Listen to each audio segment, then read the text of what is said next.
Still want to change it. Good evening. Glad to see you all. I'm here. My name is Pastor Chad Stevenson. I'm representing one of the organizations here in Tulsa by the name of Unity Tulsa, and it is a music organization to inspire and to preserve music legacy within the Tulsa area. And so we're glad to be here. We're glad to sing. We have quite a few people that's missing today and some people that's trying to get here from across town, and y'all know how that is, but we're going to sing and do our best anyway. But we're happy to be here with Phillips Theological Seminary. We're happy to celebrate this great commemoration, something that is very vital and important to our community and to us as a people. And so I'm glad that us as brothers and sisters in Christ, we can come together and have these special moments. And one of the songs that we're going to sing tonight is Keep Going On. And I believe that's something that we all need to strive to do. Is to keep pressing, keep striving, keep fighting, keep serving, keep working, and keep going on. And so that's what we're going to do tonight. And y'all can clap. Y'all can be as free as you want. You can sing with us. If you join in with us, you can sing with us. But that's what we're going to do tonight. All right, I'm ready when you are.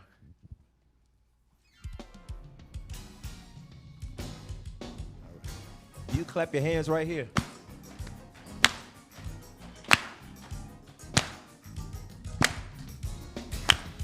Well, gotta keep going on. Gotta keep going on. Say, gotta keep pressing on. Gotta keep pressing on. Say, road gets rough. Road gets rough. And the going gets tough. Going gets tough. Say, gotta keep going on. Gotta keep going on. Though these burdens seem so hard to bear, I have an assurance. That He's always there. Gotta keep going on. Clap your hands right there. Come on. You can turn that music up for me. Can you turn it up for me? The music, can you get it up? Can you do it? All right. Come on. So gotta keep going. Gotta keep going on. Say you gotta keep pressing on. Gotta keep pressing on. Say road gets rough. Road gets rough. The going gets tough. Going gets tough. But you gotta keep going on. Gotta keep going on. And all these burdens seem so hard to bear, I have an assurance that He's always there. Gotta keep going on. Well. Look up to the hills from which cometh your help. Yeah. Said all of your help comes from the Lord.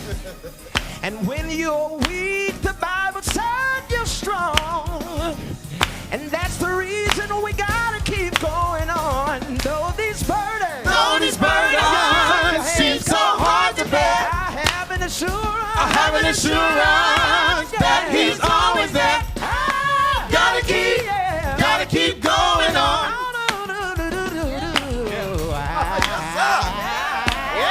Gotta look up to the hills, yeah, because all of my help needs come from the Lord. And when you're weak, then He said you're strong. And that's the reason we gotta keep going on. Though these burdens seem so hard to bear, Come on, some of y'all got it by now. Come on. I have an assurance that He's always there. Gotta keep going on.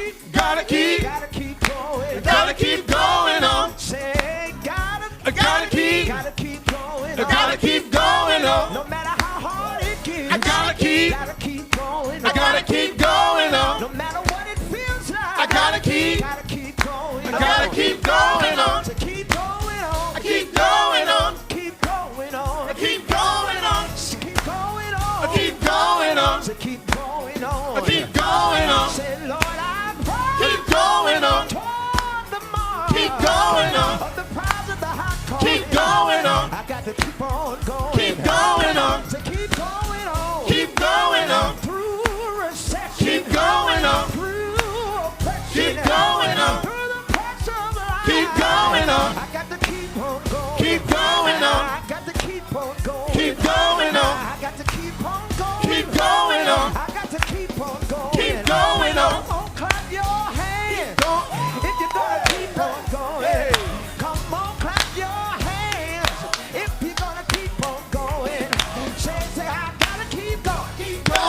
on. Said gotta keep going. Keep going on. Said I gotta keep going. I keep going on. Yeah. I keep going on. Said though these burdens seem so hard to bear, having assurance. I have an assurance that he's always there. I Gotta keep going on. You got the praise. Come on.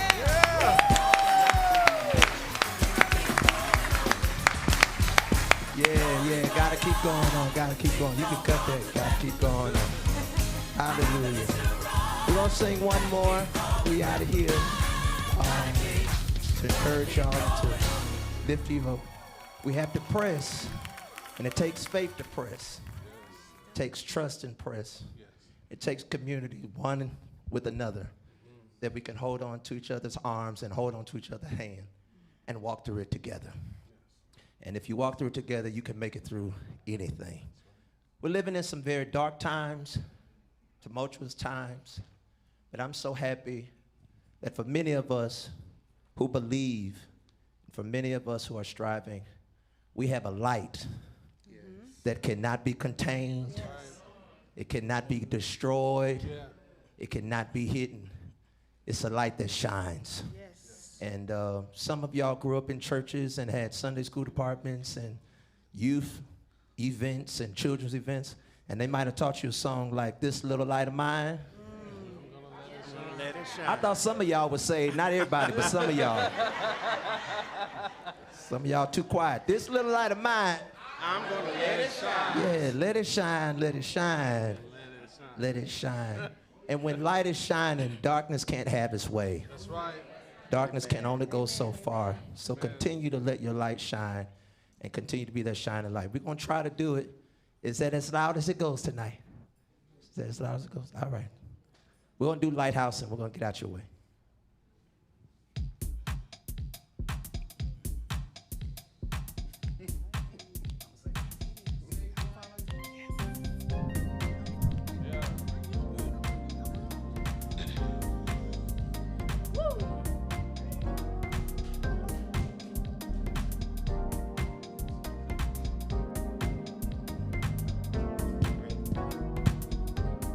Let the light from the lighthouse, let it shine on me.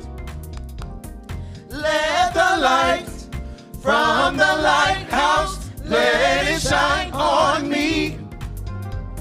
Let the light from the lighthouse, let it shine on me. I wonder if the light from the lighthouse would shine on me. I wonder if the light from the lighthouse would shine on me. Here is my thoughts, this is my plea. Lord, let your holy light shine on me. Yeah. I wonder will you hear my prayer? I know I'm not worthy, but I need your help. Lord, shine your light. Yeah. Shine it this way. Shine it so I can see which way to take. My faith is in you to see me through. I have one question I wonder. Said if the light from the lighthouse would shine on me, Said I wonder, ooh, if the light from the lighthouse would shine on me. Said would shine on me. Say would shine on me. Say would shine on me. Say would shine on me. Say now. Say shine on me. Oh. Shine on me. Shine on me. Shine on me. Shine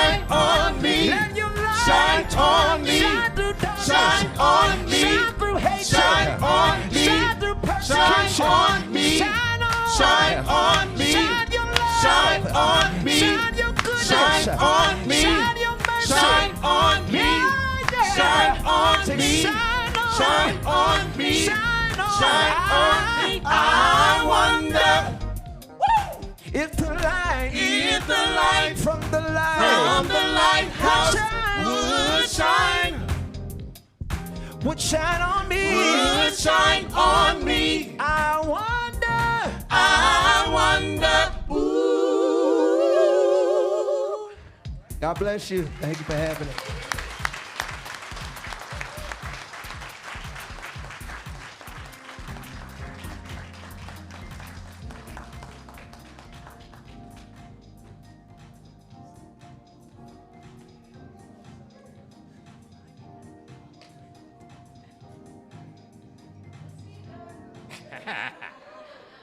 The one thing you do not want me to do is sing. Good evening. My name is Doug Poe. I'm the president of Phillips Theological Seminary, and I'm excited to see all of you all here this evening. And I know they have to leave, but I want to thank once again Unity Tulsa for selection.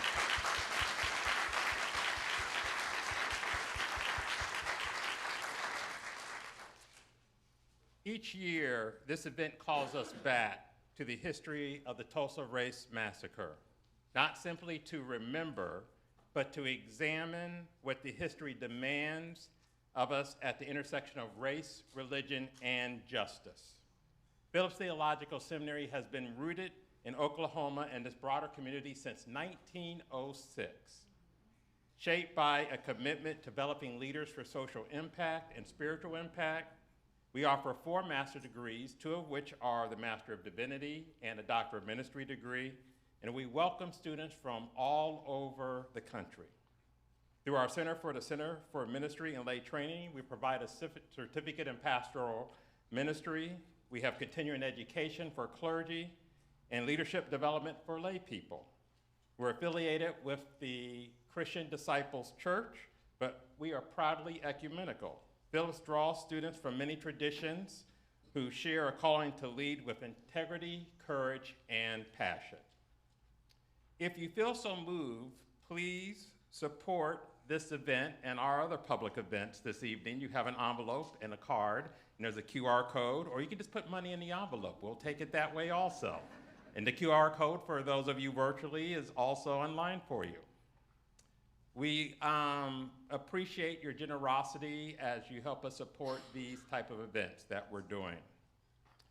If you look at the back of your program, if you have a round Phillips sticker, you may pick up a complimentary book by the Reverend Dr. Fry Brown or Demario Solomon Simmons, who has a book coming out soon. So you will get a book from them if you have a sticker on the back of your program, a round sticker.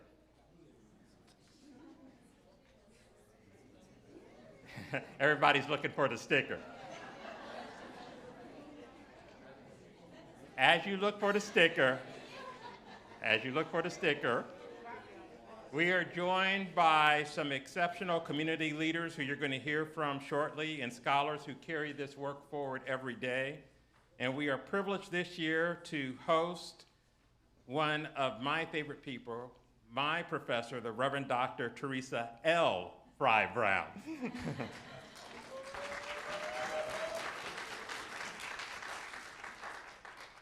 We are glad that you are here, and what we do together tonight matters.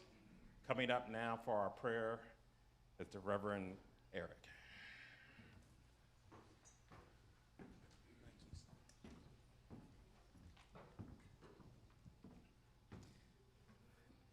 Let us pray.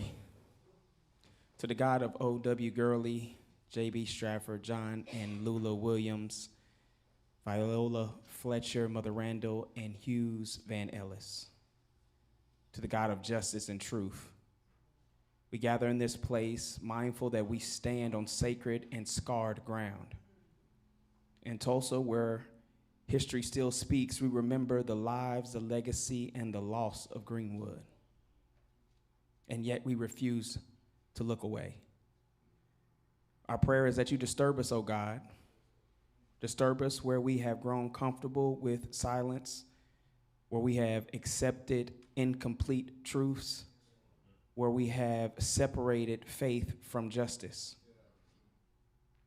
As we engage this communal moment, give us clarity of mind, courage of heart, and conviction of spirit. Let our learning lead to truth-telling, our reflection lead to repentance, and our remembrance lead to repair. Send us from this place not just informed, but transformed, committed to the work of justice in this time. In the name of Jesus, who stands with the oppressed, we say amen and ashe.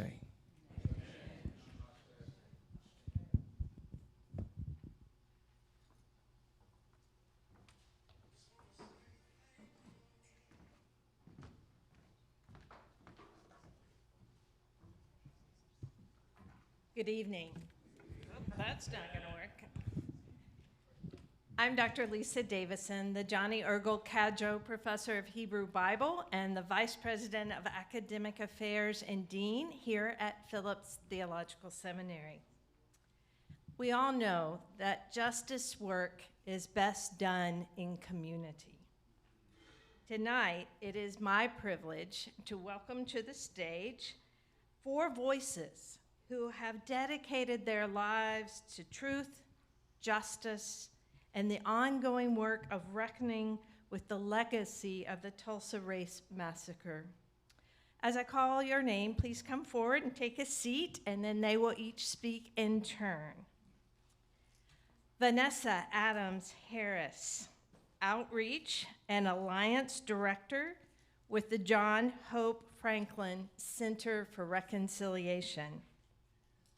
Dr. Tiffany Crutcher, co-founder and executive director of the Terrence Crutcher Foundation. Dr. Raymond Doswell, executive director of the Greenwood Rising Black Wall Street History Center. And Demario Solomon Simmons, founder and Chief Legal Counsel for Justice for Greenwood. Thank you all for being here and being one of our partners.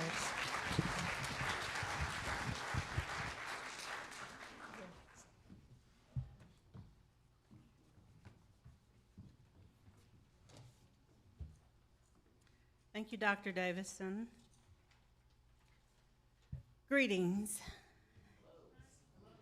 Thank you, Dr. Poe, for this invitation that we extend to all of you. My name is Vanessa Adams Harris. I am Muskogee Creek, African American, and Scott-Irish ancestry. I am part of the team at the John Hope Franklin Center for Reconciliation. Our executive director is Mr. Reuben Gant, and our board president is Mr. Michael Piggies, both descendants of survivors of the 1921 massacre. The John Hope Franklin Center for Reconciliation is a 501(c)(3) nonprofit organization that was formed in 2007. As one of the recommendations from the 2001-1921 Tulsa Race Riot Commission report, the report recommended that there should be a place established where the work of reconciliation might happen, and we have been on that journey toward peace ever since. The center's reputation through its programs and projects without a building speaks to the dedication and commitment of the work of reconciliation. Beginning with the 2008 groundbreaking for the Reconciliation Park located at 321 North of Detroit here in Tulsa, which was Dr. John Hope Franklin's last public appearance before his death in March of 2009, the center's board of directors created an exciting vision to transform the bitterness and mistrust caused by years of racial division, even violence, into a hopeful future of reconciliation and cooperation for Tulsa and the nation. The John Hope Franklin Reconciliation Park was completed in October of 2010, and is a public-private partnership with the City of Tulsa and the John Hope Franklin Center for Reconciliation. Through education and community dialogue, the center's outreach creates a parlor-style atmosphere where dialogue can occur there in our outdoor museum called a park. The mission statement is to promote reconciliation and generate trust through scholarly work and constructive community engagement. One of our core programs, the annual Reconciliation in America's National Symposium, is an annual event that convenes national scholars, activists, community leaders to promote racial reconciliation, address social divisions, and build trust through scholarly, actionable dialogue. The symposium was founded to address the 1921 Tulsa Massacre legacy, and it focuses on transitioning historical awareness into active, constructive community transformation. This is our 17th annual symposium year.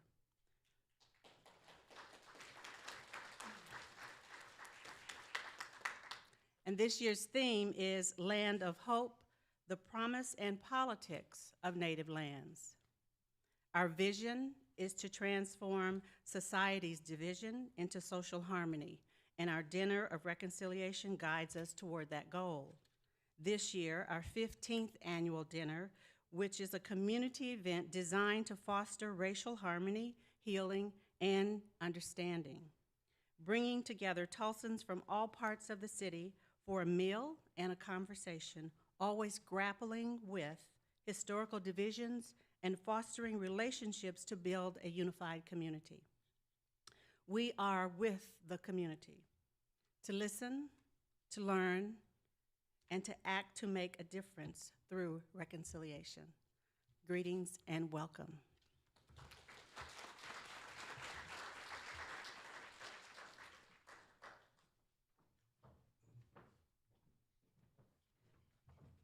Good evening. Oh, y'all can do better than that. Good evening. There we go. I am Dr. Tiffany Crutcher. I'm the founder, co-founder of the Terrence Crutcher Foundation, and I want to honor my father, Reverend Dr. Joey Crutcher, who is also a co-founder and the back and alumni of Phillips Theological Seminary. I bring you greetings tonight as a descendant of Greenwood and also as a descendant of Black Creek Indians. And I would like to just honor the president, Dr. Poe. It's just an honor to meet you. And I've been told that I have to say Dr. Brown's full name and put some respect on it. Just want to give you, put some respect on it. Dr. Gill told me, Reverend Teresa L. Fry Brown, thank you so much for being here, and all of the distinguished guests in my community. A lot of you I see out there who I get to work alongside every single day in this work. The Terrence Crutcher Foundation was birthed after the killing of my twin brother almost 10 years ago by a Tulsa police officer. 10 years, and the legacy is still in motion. 10 years, and the legacy is still in motion. And I remember Terrence's last words to me. He said that God will get the glory out of my life. I didn't know what that meant, Dr. Brown, but everything that we've done in his name, the Terrence Crutcher Foundation, the work that we do to honor the legacy of our ancestors, to strengthen communities, and to advocate to disrupt policy violence is living proof of his prophetic word. And so I want to just share with you, 10 years, a legacy in motion, we have been consistent. If we have not showed Tulsa anything else, we've showed you what consistency looks like, what relentless advocacy looks like. And on May 30th, the 10th Circuit Court of Appeals overturned the dismissal of my brother's case, and we will be going to trial. Y'all got to clap for that.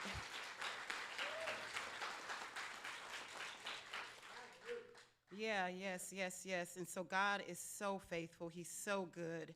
And so this lectureship series is not just about looking back, Dr. Poe. It's about telling the truth. It's about sitting with the weight of history and asking what it demands of us right now. It's about honoring lives and recognizing both the harm that was done and the humanity that endured and the humanity that continues to endure. So tonight I welcome you to this space of reflection, of learning, and of remembrance. It's an honor to be here. Thank you so much.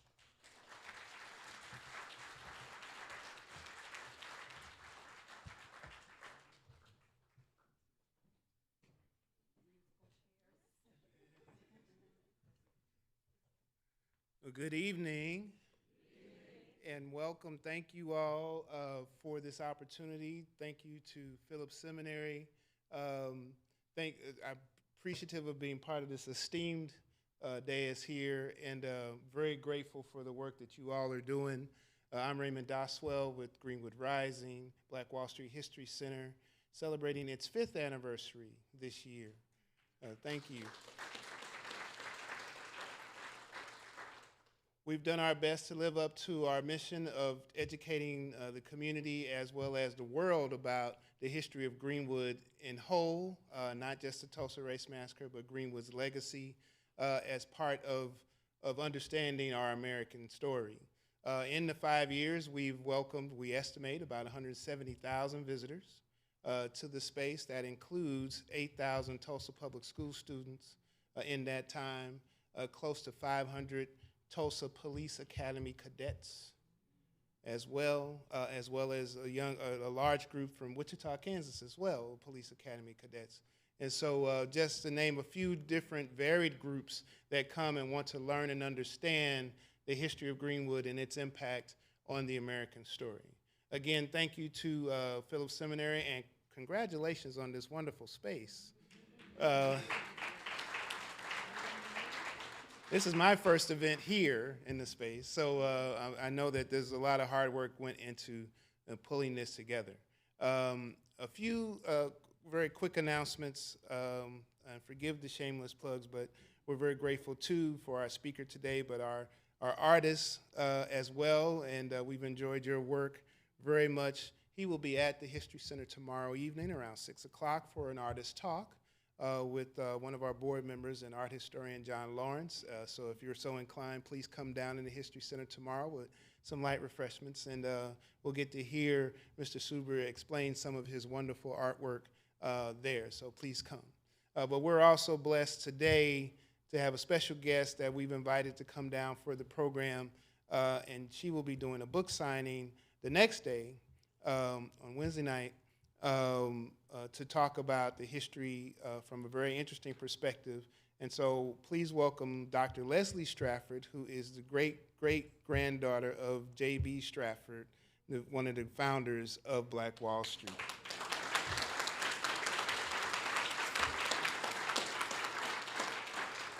Again, she will be doing a book signing. The family has published Mr. Stratford's memoir last year, and so she will come and discuss that with us on Wednesday evening around the same time at the History Center. So please come out for that. Again, very thankful for this opportunity. And as the young man said earlier, we do live in dark times.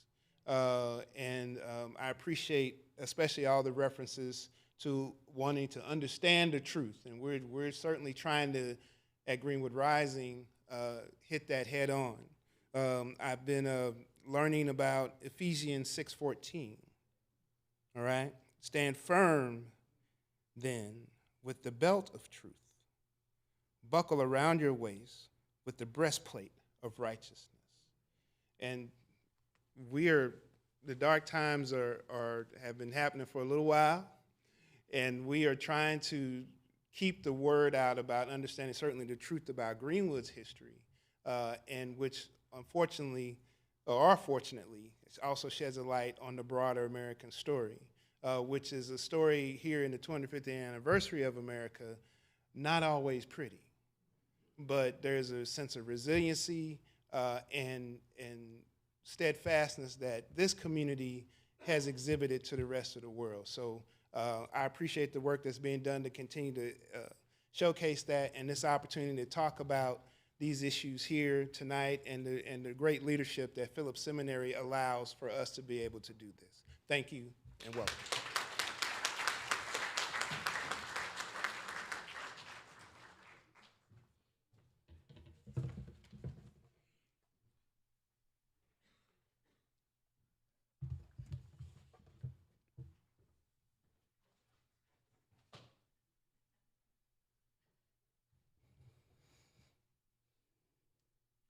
Paying reparations is not radical.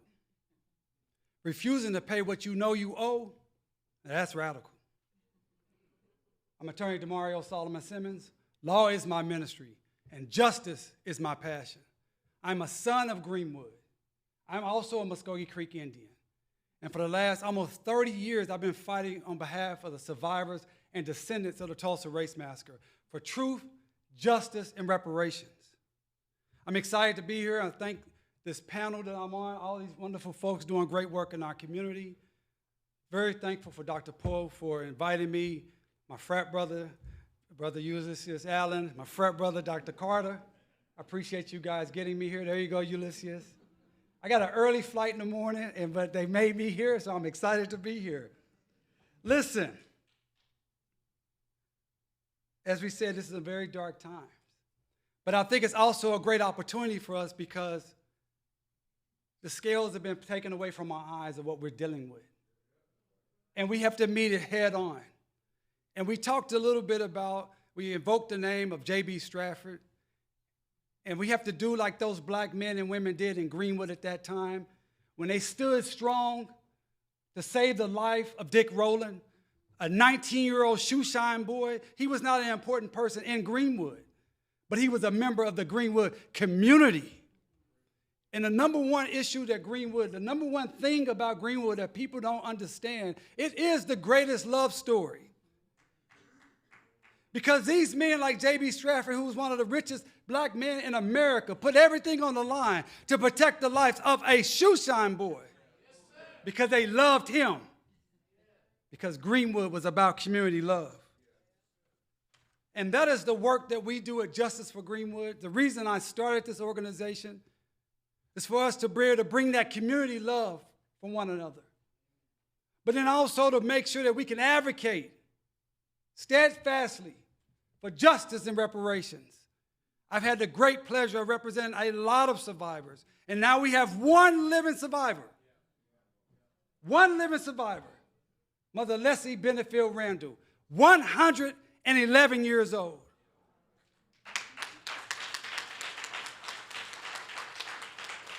And I can tell you, Dr. Crutcher can tell you, that she's not asking for sympathy even at 111. She's asking for justice.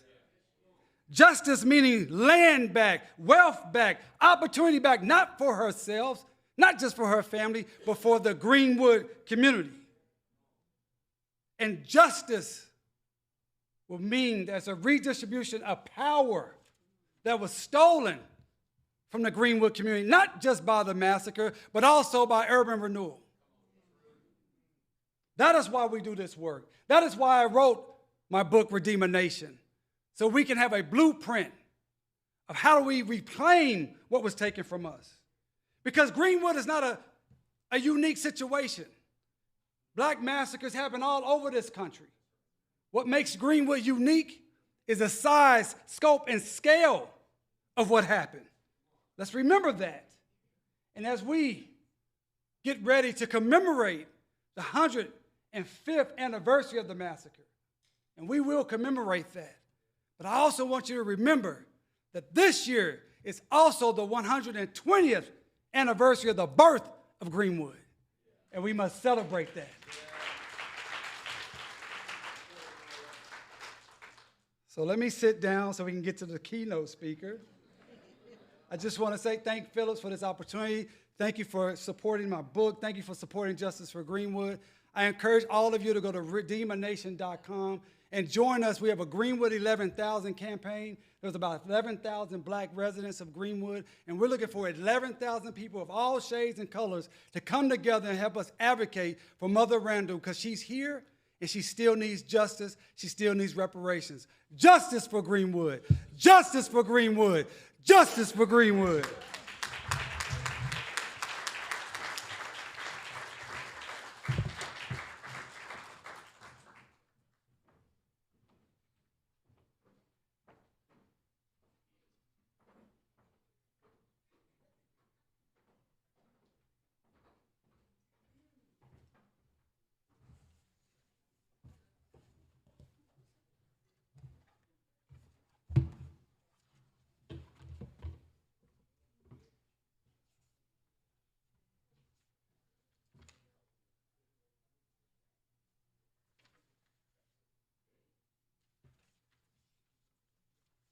Good evening. It is my honor and privilege to introduce tonight's keynote speaker. I am Dr. Arthur Carter, Assistant Professor of New Testament and Early Christian Literature and Director of Black Church Traditions and African American Faith Life here at Phillips Theological Seminary. In a few moments, we will be honored and blessed to hear from a scholar, to hear from a pastor, to hear from a trailblazer whose work has shaped the field of homiletics for over 3 decades, to hear from a preacher, an anointed vessel of the divine. The Reverend Dr. Teresa L. Fry Brown is the Associate Dean of Academic Affairs at Candler School of Theology and holds the Bandy Professor of Preaching, a chaired professorship that is widely regarded as the country's premier in homiletics. She has been a member of the Candler faculty since 1994. For those of you who don't know, Candler's in Atlanta, Georgia. And in 2010, she made history as the first African-American woman to attain the rank of full professor there.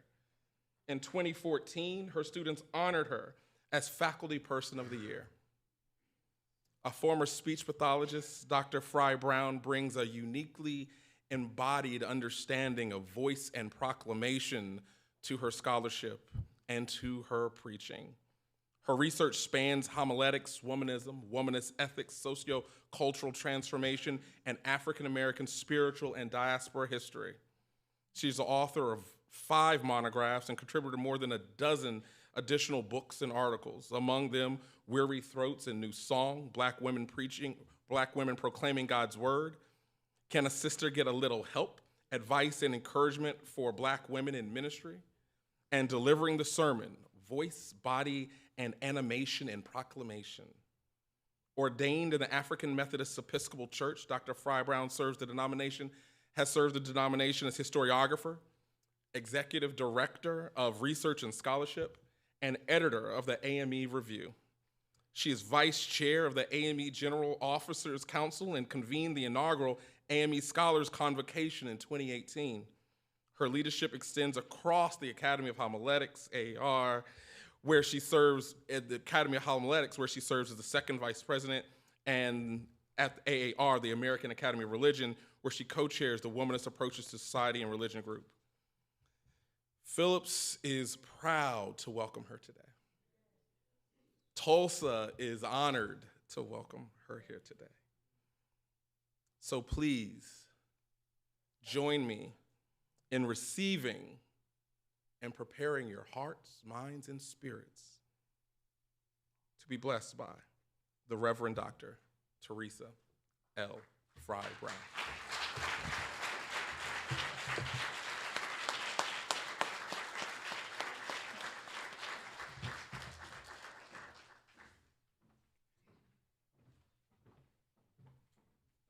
Good evening. Some years ago, I was honored to do lectures at Hampton Institute Ministers Conference, and I was invited to do a lecture, and my letter said lecture. And so I came to do a lecture, and Bishop John Richard Bryant said to me, "Doc, you have to do a pre-lec. So should this lecture go left and it sounds like a sermon, I want you to call Bishop John Richard Bryant and tell him that I was following his directions to this day." First, I want to thank F. Douglas Poe, Jr., the esteemed president of Phillips, to the Reverend Dr. Sherry Wood Poe. I've known them since before they knew each other, and the administration and the faculty. The lecture title has shifted just a little bit. The title is Unmuted Memories. Unmuted Memories, Indelible Injury, Forced Forgiveness, and Redefined Reconciliation. Civil rights attorney, activist, poet, and Episcopal priest Pauli Murray in 1970 had a book of poetry called Dark Testament. Now, I know you probably know this from Maya Angelou, but some people just sample off of other people and get the credit, but I'm going to take you back to the original right now. Hope is a crushed stalk between clenched fingers. Hope is a bird's wing broken by a stone. Hope is a word in a tuneless ditty, a word whispered with the wind, a dream of 40 acres and a mule, a cabin of one's own and a moment to rest, a name and a place for one's children and children's children at last. Hope is a song in a weary throat. Give me a song of hope and a world where I can sing it. Give me a song of faith and a people to believe in it. Give me a song of kindliness and a country where I can live it. Give me a song of hope and love and a brown girl's heart to hear it. One would think that in a just society, one's location, inside or outside Angelou's cave, would make all the difference. In societal captivity, the bird sings anyway, not for entertainment. Birds sing for self-preservation, to signal health, to defend territory from rivals, to attract other birds for survival. As long as the bird sings, there is hope. Hope is a song in a weary throat. Songs indicate life.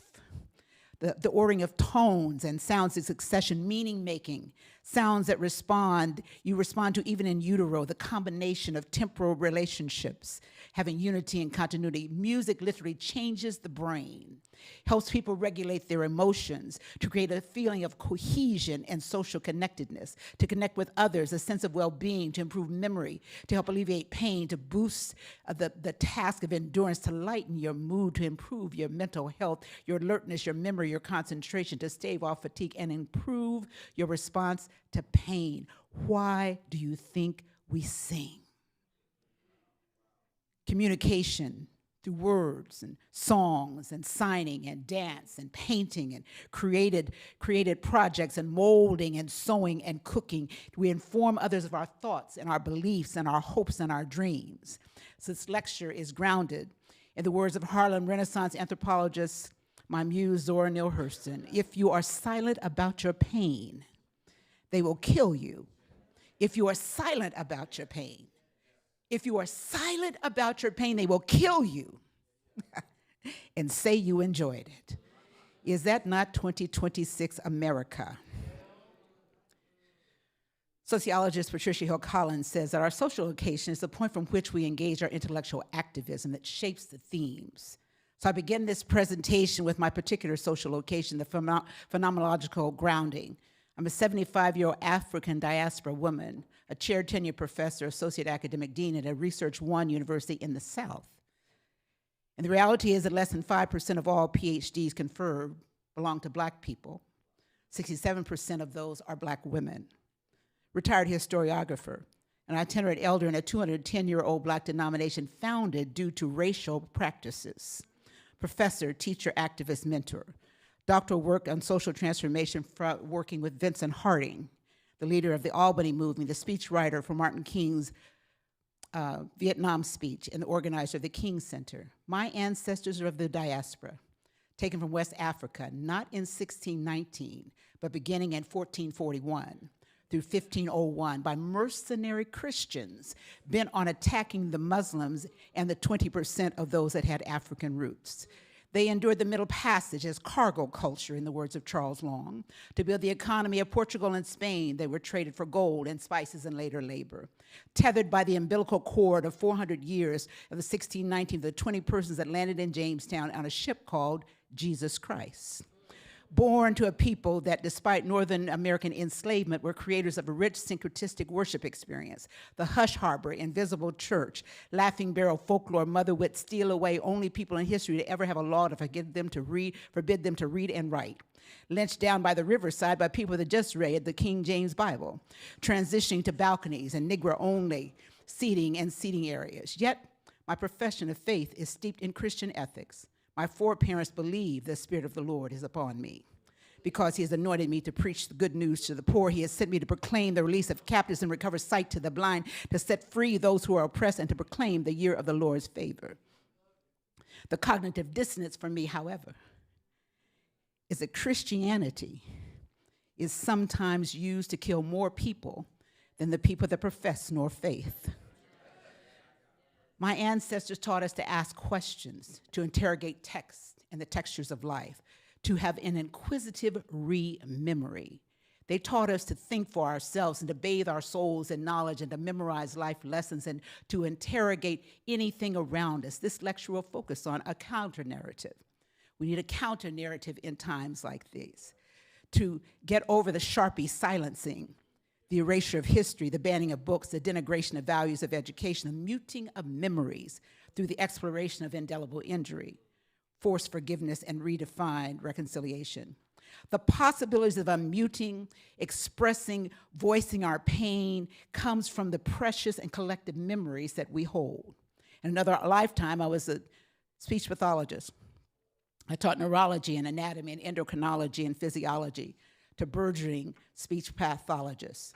The voice that we have, those utterances, those vocalizations, that cry, that outcry, that explanation, the proclamation, 8 parts of speech, nouns and adjectives, pronouns, conjunctions, prepositions, interjections, or verbs. The essence of the power of what we use our words for is to communicate, to persuade, to give language, to tell the truth, to interpret and to transform. The right words uttered at the right time can change lives and create worlds and save humanity. Words allow us to share information about the purpose and power of our presence in this world.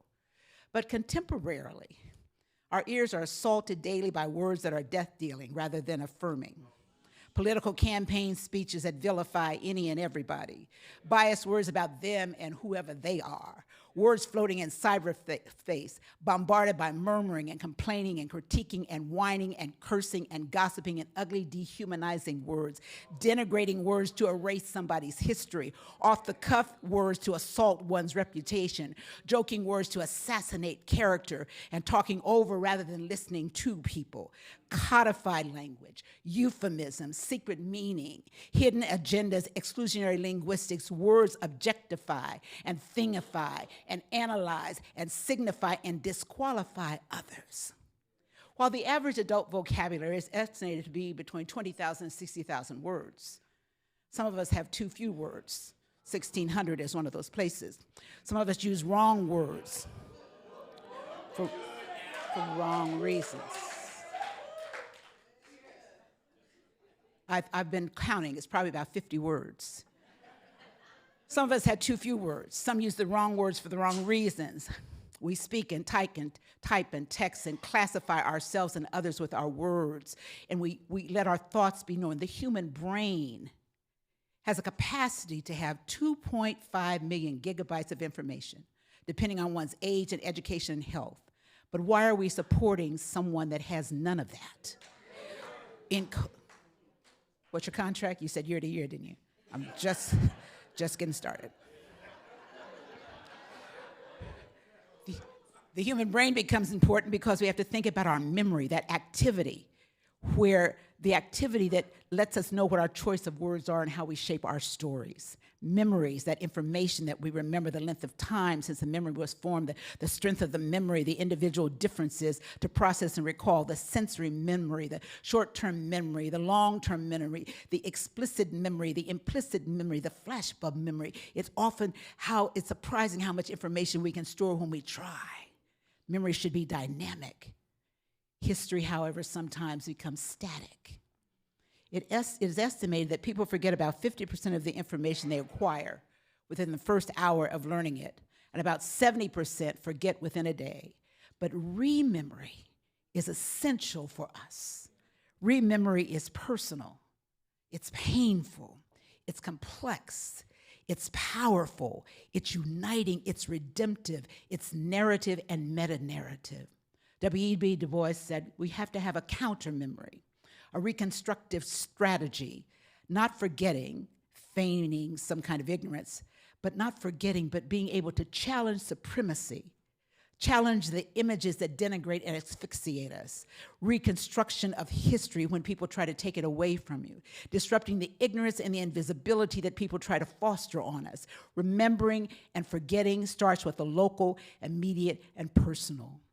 Your language, the nomo, the power of your words that generates and helps us recreate reality, that creates harmony and balance in the midst of disharmony, that challenges a reality, separates form from truth, and speaks to the community rather than individuals. He proposes Afrocentric rhetoric, intentionality, and efficacy.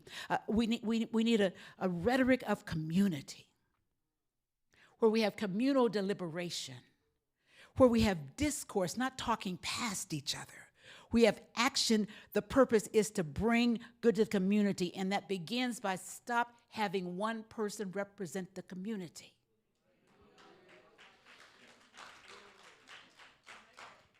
There is something in nature when you see a trail of ants following one behind the other. And if you step on the center, the rest of them go round and round in a circle and die. We have been told that we only are due one leader at a time. So and then we post where the leader is. Not the White House thing last night, that was fake, but I'm talking about we post where our leaders are, and the minute our leader is killed, we do nothing because we forget that all of us have a part in justice. All of us contribute, so we need more than one person that elects themselves most of the time, so they can have their own branding to take over life. But we need community rhetoric. A community rhetoric is what we need. And I'm getting ready to ad-lib because my iPad just went off. We need a rhetoric of resistance. Survive is survivio, which means to live above. Not live through, but to live above. We need rhetoric that doesn't say, we're going to get through this somehow. We need a rhetoric that says we are good enough to be above the fray in the first place. That we know how to thrive even in the crucible of struggle. I remember when President Obama was elected in 2008, and my students came to me, and they said, Dr. T, we don't need black church anymore. We don't need black people anymore to be by themselves. I said, baby, I'm going to wait you out, because history will repeat itself. There was no way in the world we could not have seen all this stuff coming that has been in play for 40 years. We deluded ourselves because we were being individuals and not community. We need a rhetoric of affirmation that engages our personhood, our personhood, our personhood, our person. I'm a black woman, so let me just give you the deal. When we were on Ma'afa time, and when we were here, it wasn't until we started assimilating the European culture that we forgot about personhood. We started building barriers, and all of a sudden women couldn't be prayer warriors anymore. They had to sit at the back of the church or wash the dishes and take care of the babies.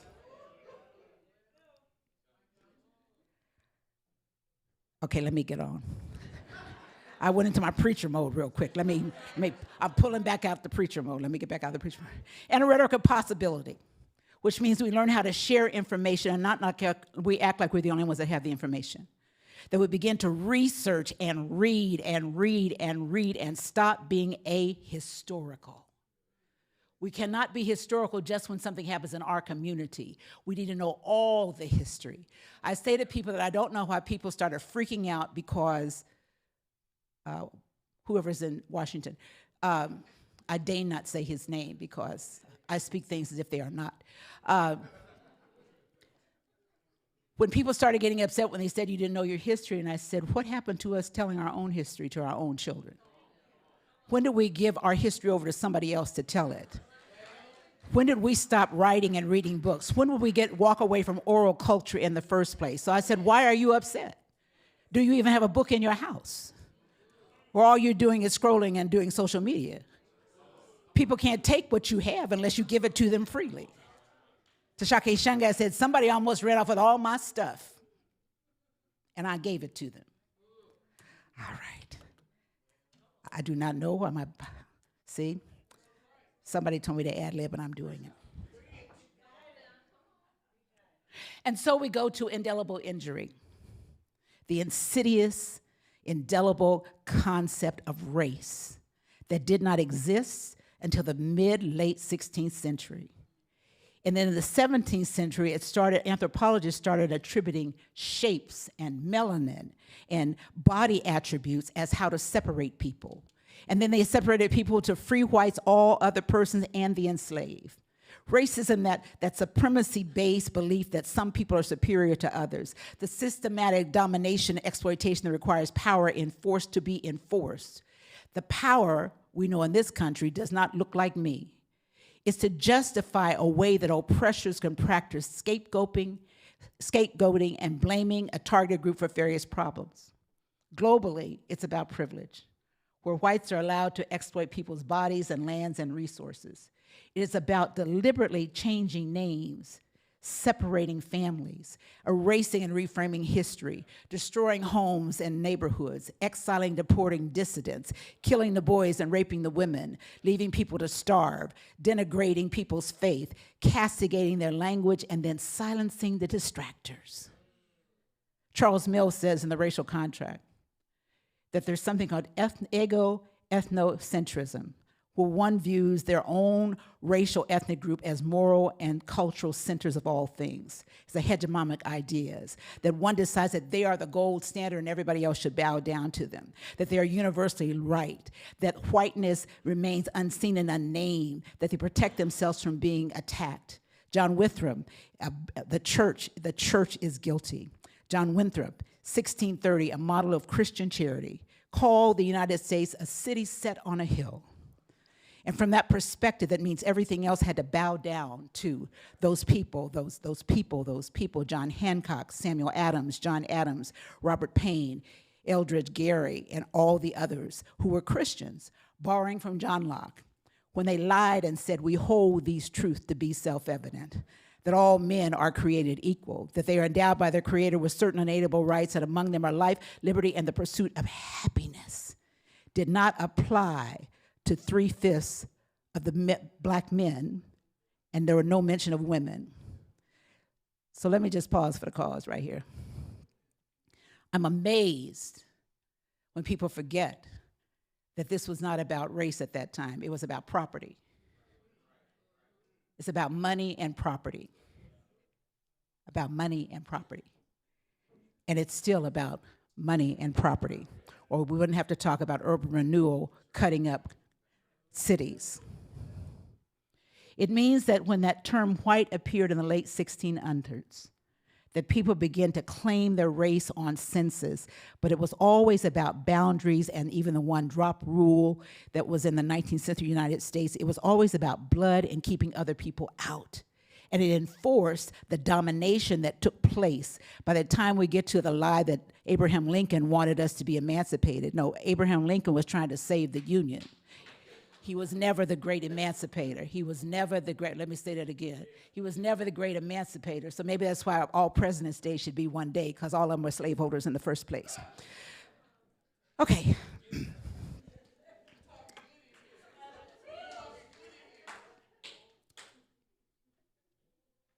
I'm always amazed at what we take at face value without investigating it in the first place. We always look for a white savior.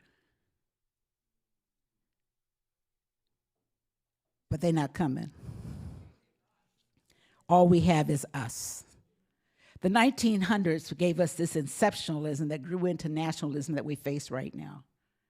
Even in the Great Awakening, all God's children could worship in the same spirit, but by the 1900s, people were upset because blacks and white were worshiping together. So then we go through this America First kind of syndrome, leading us to the 1970s with Ronald Reagan placing that line in his little thing about American exceptionalism, where America was on top, which led to Donald Trump. 1440 led to Donald Trump. Do not think this popped up overnight. It's not like yeast. It didn't just pop up overnight. This is in the fabric of this country. Nationalism has always been in the fabric of this country. Christianity has become a cultural identity for many who see the United States as a center of worship, which is why there will be another Sharpie bill saying that only Christianity exists in this country. Now, I just finished law school, so let me just peep y'all right now. An executive order is not law unless you shut up and don't ask them about it.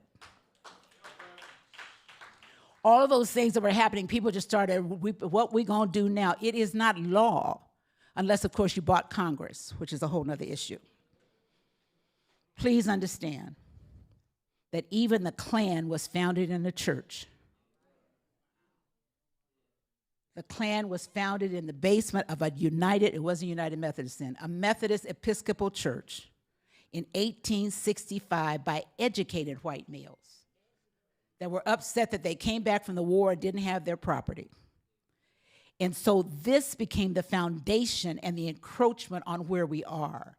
We understand that throughout history, according to Howard Zinn, there have been racial massacres in Jim and Jane Crow, codified segregation and disenfranchisement of the other, Wilmington, North Carolina, Slocum Massacre in Texas, East St. Louis Massacre, Elaine, Arkansas Massacre, Tulsa, of course, which is why we're here, Rosewood Massacre, the Catcher Race Riot in Arkansas. Lynching became a tool to keep us quiet. 4,700 people that they have records on, which means there's probably another 5,000 or 10,000 nobody ever will see. Redlining and displacement and economic injustice, modern civil rights era state-sanctioned violence, from Emmett Till on through. All kinds of forces to keep us quiet, and what we do sometimes, we capitulate to the silencing. Even the FBI investigating and infiltrating.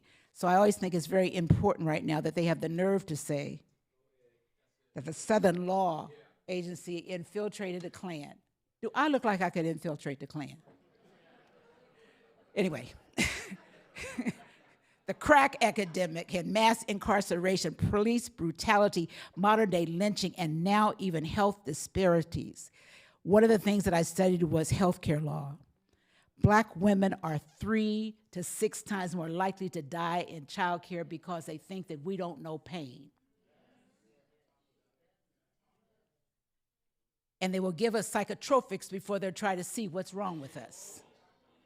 So then they can say, as John F. Kennedy Jr. said, that we can't raise our children because we're all drug addicts. And we will talk about what Megan Thee Stallion is doing and not what's gonna save us. Okay, never mind. Wrong crowd. Wrong crowd.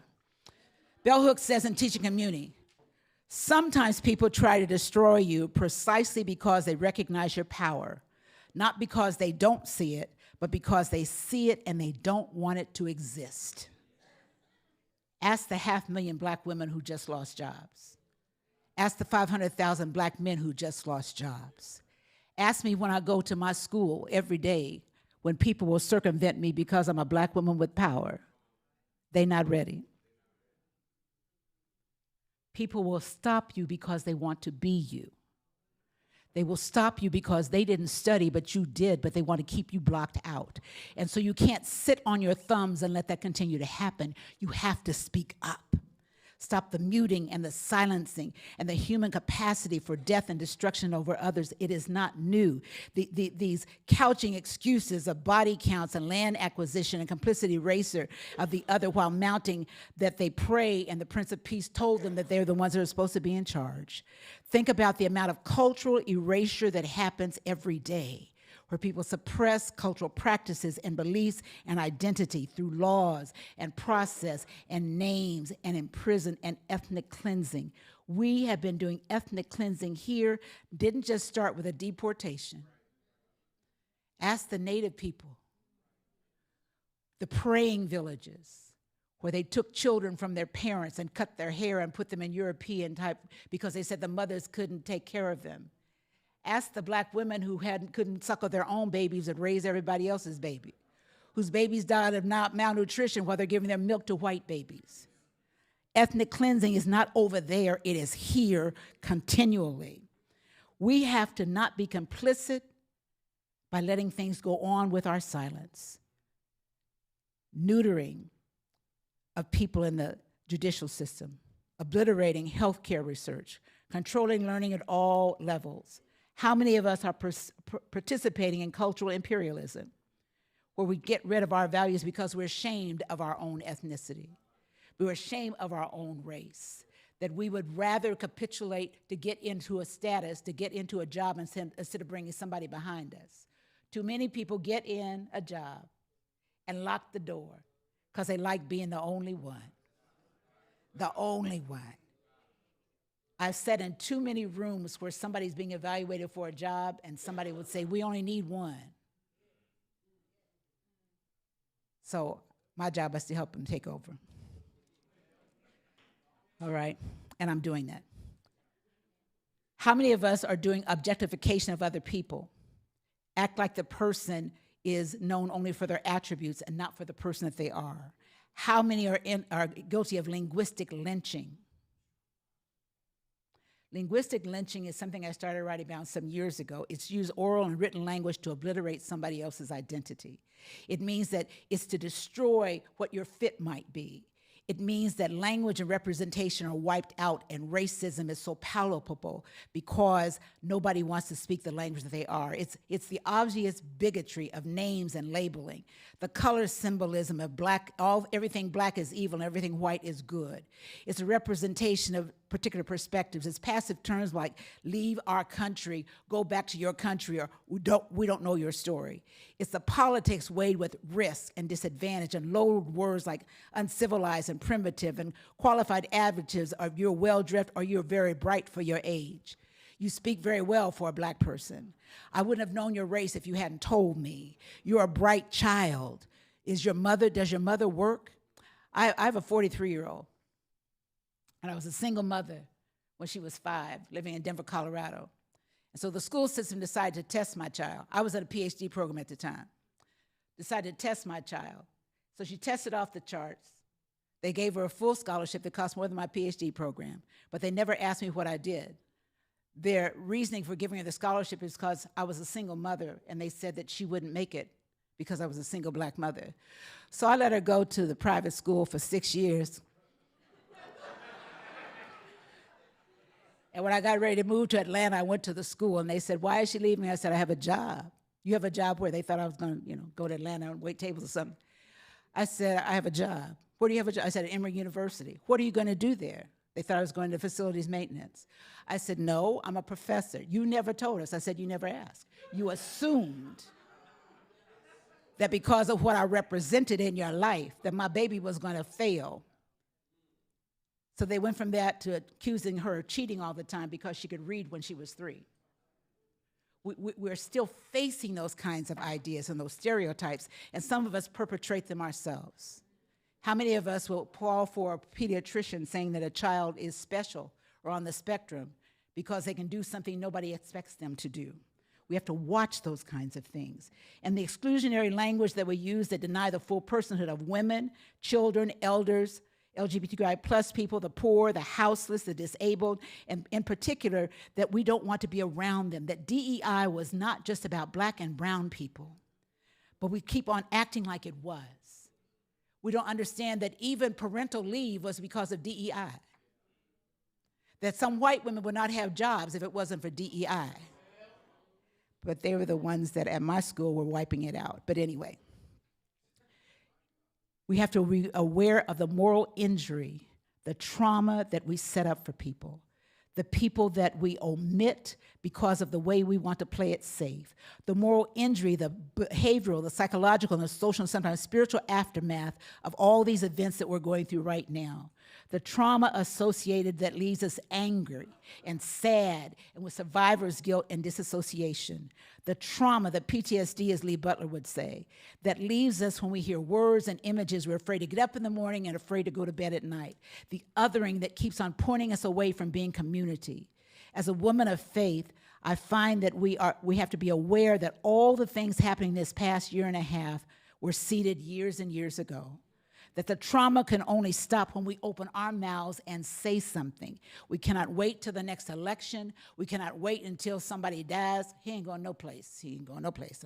I prayed. God said he ain't going no place. I didn't pray that he died. I just prayed that he left. That we have to be able to say something about the politics of resistance that's built up.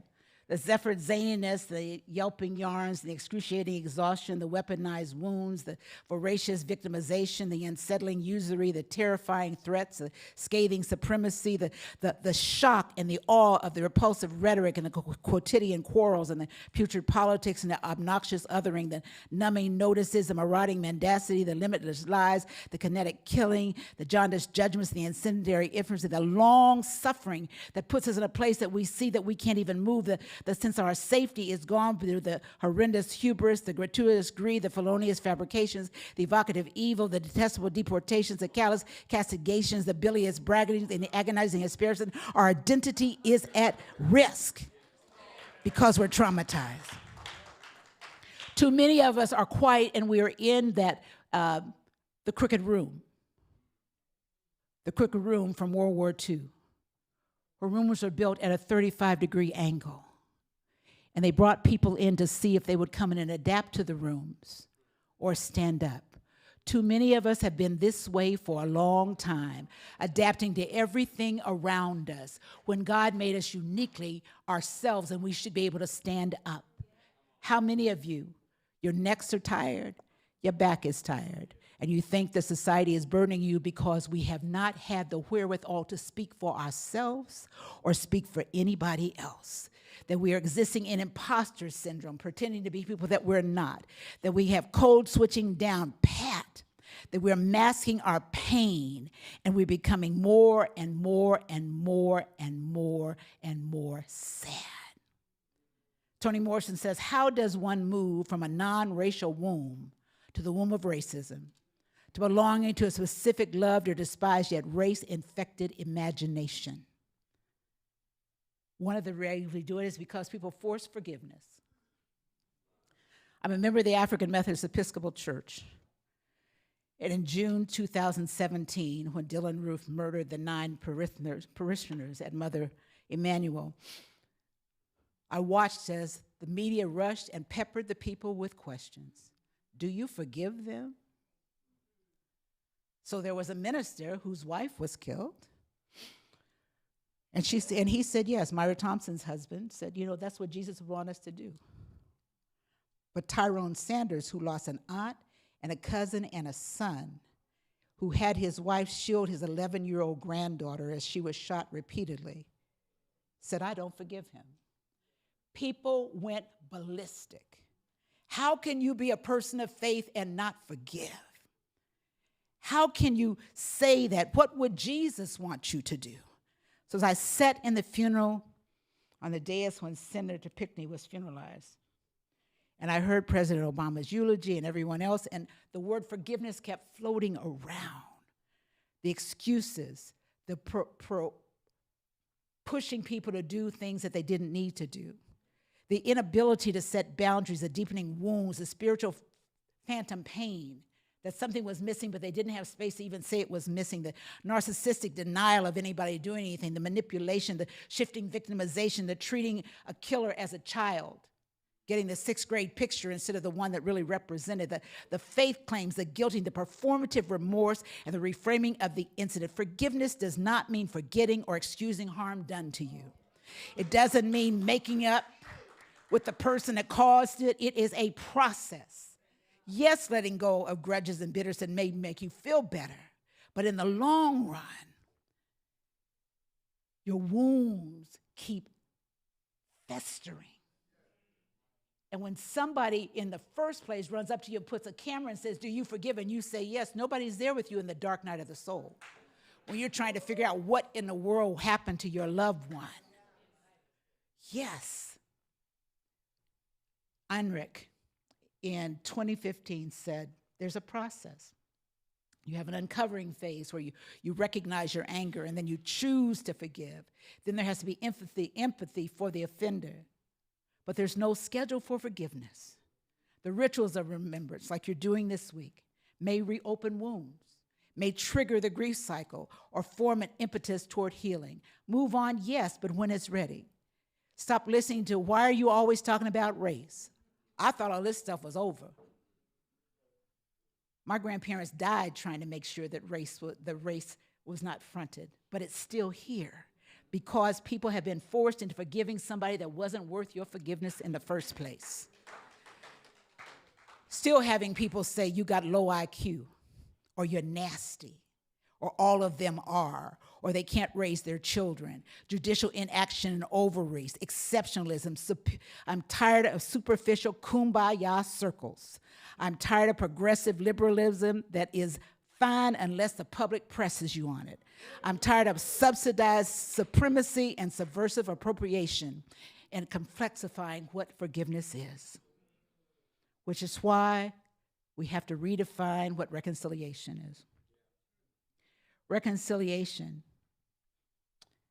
is forgiveness and repentance and pruning and correction and healing and mutuality and action. But it's forgiveness requested and granted. Requested and granted. It takes place when there are new ways of doing and thinking. After there's some pruning and correction, then healing can begin. You cannot force it. It is spirit work. It is deep work. It has to be maintained. It has to be nurtured with a lot of energy for reconnection. It's an honest acknowledgement that somebody was harmed and somebody inflicted pain. It is not, I'm sorry until I do it to you again. We live in an abusive nation that people will say they're sorry, the honeymoon's there, and then they come right back and get you again. Honest acknowledgement of harm and injury, sincere regrets and remorse, readiness to apologize for one's role in inflicting the injury, readiness to be aware of the conflicting parties and say, just let it go. I don't know why y'all still talking about enslavement. Well, you didn't have any part of it, I see. But when I walk into a room, I shift the atmosphere because I'm still sometimes the only one in the room. That's the vestiges of slavery. When my students come in my classroom, and I have the same education as my colleagues, but they want to call me by my first name and act like I got mine at Target.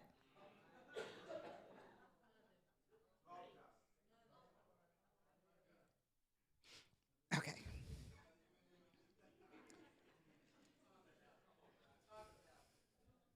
The vestiges of enslavement are still there. The vestiges of superiority are still there. My grandparents began that told me that if you get an education, it's all gonna be fine. It's a bigger lie as sticks and stones may break your bones and words will never hurt you. It gets you someplace, but I'm still existing in a country where I have to be 3 times as good to be thought half as good as somebody else because of the vestiges of slavery. We have to start having a sincere effort to redress past grievances that have caused conflict and compensate for damages caused by as much as possible to enrich relationships. We also have our own work to do. We have to believe that other people can change. We have to be willing to be transparent. We have to admit and accept our own complicity in where we are. How many of us sold our heritage for a cup of pottage? How many of us sold our brothers and sisters sold our brothers and sisters so we could be in charge?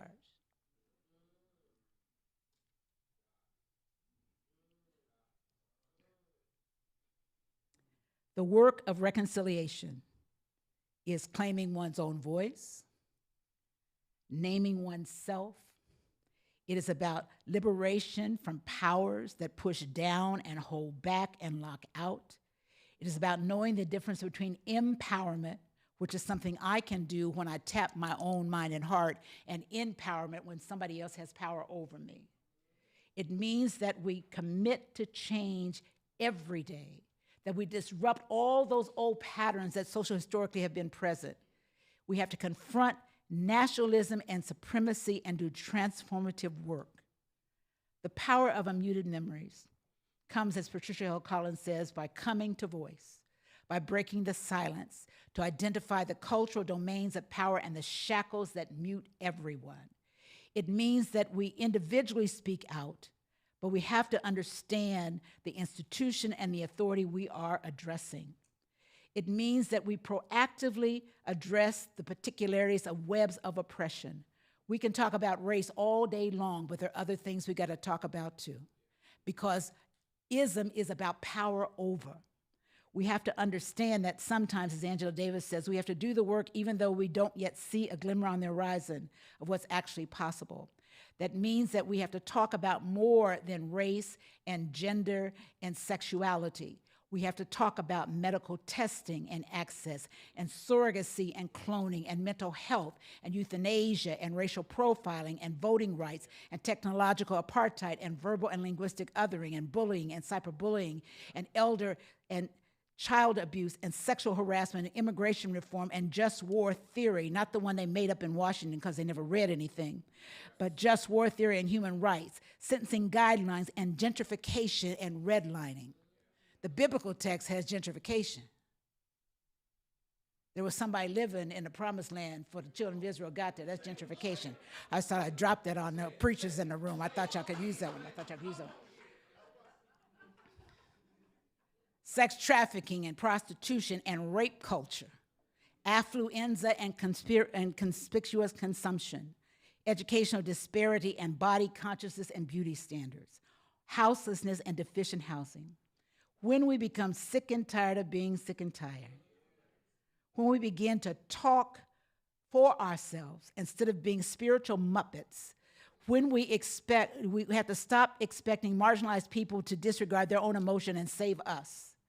When we take hold of our own or moral imagination, where we start talking about the ethical principles and stride toward dismantling the barriers that are around, when we start looking at systems where we have integrity and courage and imagination, then we go to disequilibrium, which means that we begin to ask tough questions of ourselves and everybody else, that we change our responsibilities and remove any personal priorities that get in the way of everybody being together. Katie Cannon said, even when they call your truth a lie, tell it anyway. Even when they call your truth a lie, tell it anyway. We do this by redemptive self-love. As a woman, I have to say this.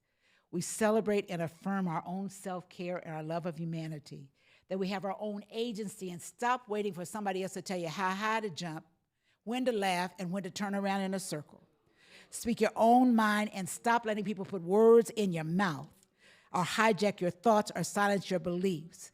Surviving and thriving is possible if we have our own self-love.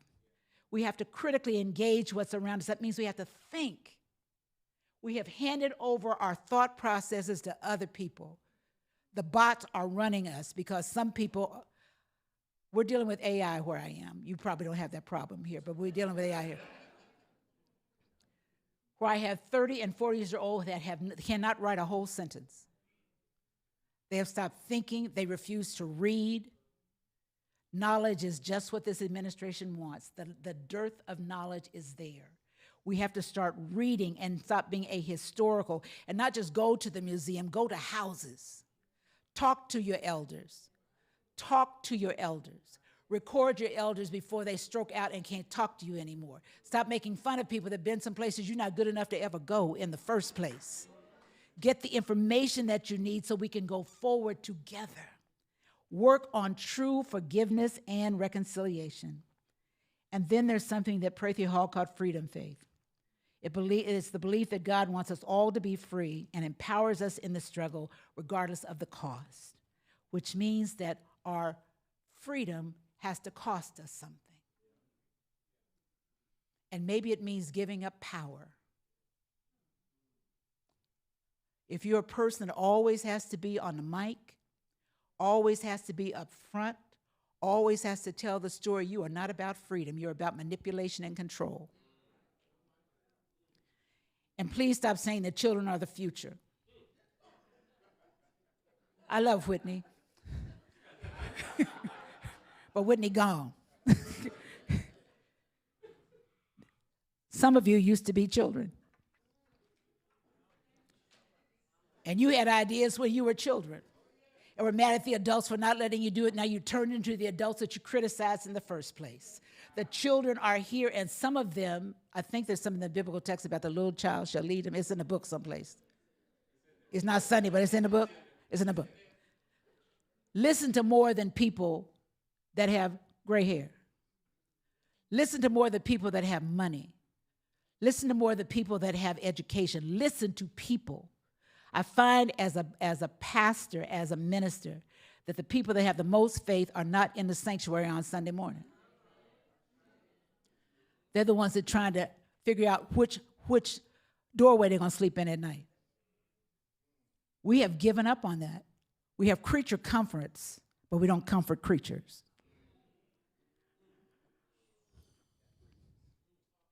Radical subjectivity means that we do the work even in the face of resistance. When I was growing up, there was a song that said, God don't want and he don't need no coward soldiers. I declare to you there are too many cowardly people in this world today that don't want to suffer for somebody else, that only want to always have what they want the way that they want it. Freedom means struggle. Freedom means sacrifice. Freedom means having somebody else go before you and while you're working for freedom. Please understand that you can't do it all yourself.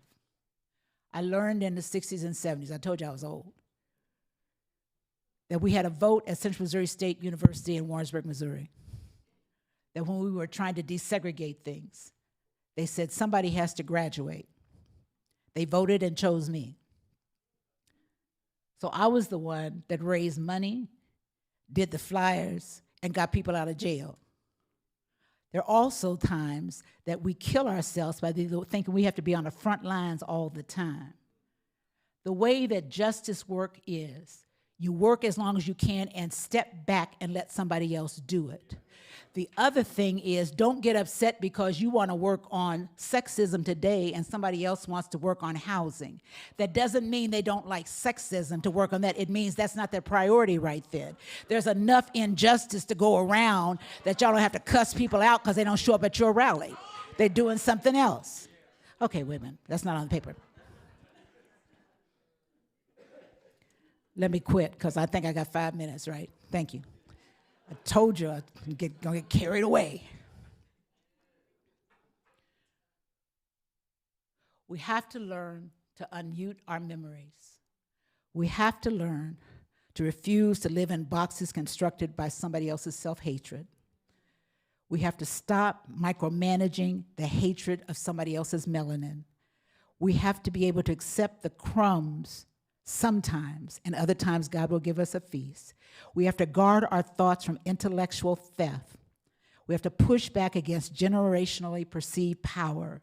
We have to stand strong in the face of even viral character attacks and the power and paucity of our heritage. Yes, some of us were kings and queens, but some of us worked in the fields. We got to stop lying to ourselves. I'm just saying, you got to stop. Stop lying. Okay, wait a minute. Let me end with this. Audre Lorde speaks of the danger of the tyrannies of silence, where we need to transform the silent spaces into action so that each person can establish their own voice, that per individual responsibility, we determine how we're going to help someone. She says, I've come to believe over and over again that what is most important is that to me must be spoken, made verbal, and shared, even at the risk of being bruised or misunderstood. So I leave you with one of my favorite pieces of poetry. For those of us that live at the shoreline, standing upon the constant edges of decision, crucial and alone, for those of us that cannot indulge the passing dreams of choice, and when the sun rises, we are afraid it might not remain. When the sun sets, we are afraid it might not rise in the morning. When our stomachs are full, we are afraid of indigestion. When our stomachs are empty, we are afraid we will never eat again. When we are loved, we are afraid love will vanish. When we are alone, we are afraid love will never return.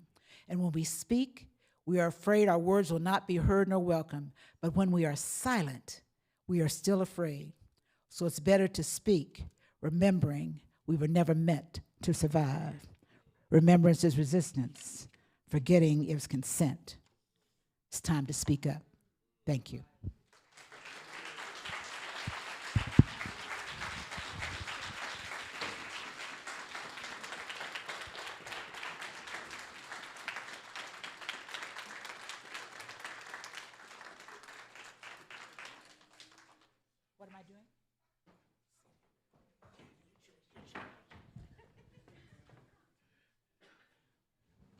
Oh.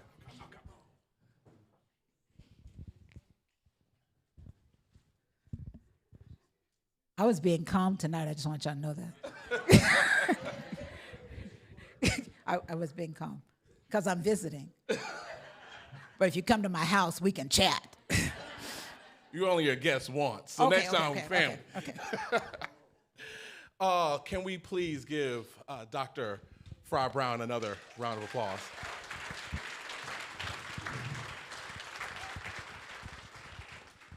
And we will have a few minutes for questions, engagement.